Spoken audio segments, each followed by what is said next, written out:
பாட்டி மாதிரியே சாரதாவும் கன்வின்ஸ் ஆயி பிரெக்னன்சி ட்ராக் வந்தா நல்லா இருக்கும்னு நினைச்சீங்கன்னா, கண்டிப்பா அந்த வீடியோக்கு லைக் போடுங்க. காவேரியும் பாட்டியும் ரூம்ல உட்காந்து யோசிக்கிறாங்க. ஏன் இந்த விஜய் தம்பி இதெல்லாம் பண்ணுது? நம்ம தான் வேண்டான்னு விலகி வந்துட்டோம்ல.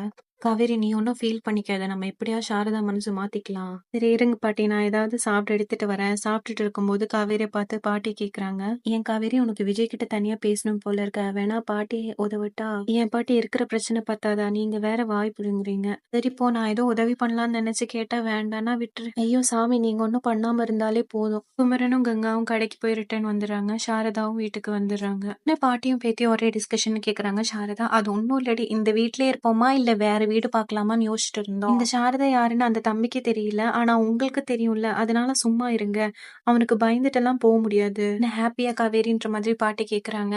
கேட்ட உடனே சாரதா இருந்துட்டு, என்ன ஹாப்பி அவளுக்கு? வீட்டுக்குள்ள இருந்தோமா வேலையை பார்த்தோமான்னு இருக்கணும். பண்ணி கொடுத்த சத்தியம் ஞாபகம் இருக்குதானே? ஐயோ அம்மா, நீ மறுபடியும் ஆரம்பிக்காத. நான் எங்கேயும் போல, ரூம்குள்ளேயே தான் இருக்க போறேன்னு சொல்லும்போது காவேரிக்கு வொமிட் வருது. கங்கா இருந்துட்டு ஒருவேளை அதுவா இருக்குமோன்னு தனியா கூட்டிட்டு போய், இங்க பாரு, இந்த பிரெக்னன்சி டெஸ்ட் வச்சு ஒரு வாட்டி டெஸ்ட் பண்ணிட்டு வான்னு சொல்றாங்க. டெஸ்ட் பண்ணா 2 கோடு வருது. காவேரிக்கு இப்ப என்ன பண்றதுனே தெரியல. சாரதாட்ட போய் அம்மா அம்மான்னு சொல்றா. என்னன்னு சொல்லி தொலைடி. இப்ப எதுக்கு அழுகுற நீ?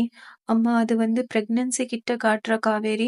மொத்த குடும்பமும் ஷாக் ஆகி நிக்கிறாங்க. சாரதா இருந்துட்டு கோவமா, எதுக்குடி உன் தலையில நீயே மண்ணள்ளி கொட்ட? எத்தனை வாட்டி நான் கேட்டேன், நீங்க வந்து சேர்ந்து வாழ ஸ்டார்ட் பண்ணீங்களான்னு. அதெல்லாம் ஒண்ணும் இல்ல, நாங்க ஃப்ரெண்டா தான் இருந்தோம்னு சொன்னியே பாவி மவுளே. கங்கா இருந்துட்டு, இருமா ஃபர்ஸ்ட் வந்து ஹாஸ்பிட்டல் போய் செக் பண்ணிக்கலாம். இந்த கிட் வச்செல்லாம் நம்ம முடிவு பண்ணிக்க முடியாது. இதோட இந்த எபிசோட் முடிச்சிருக்காங்க.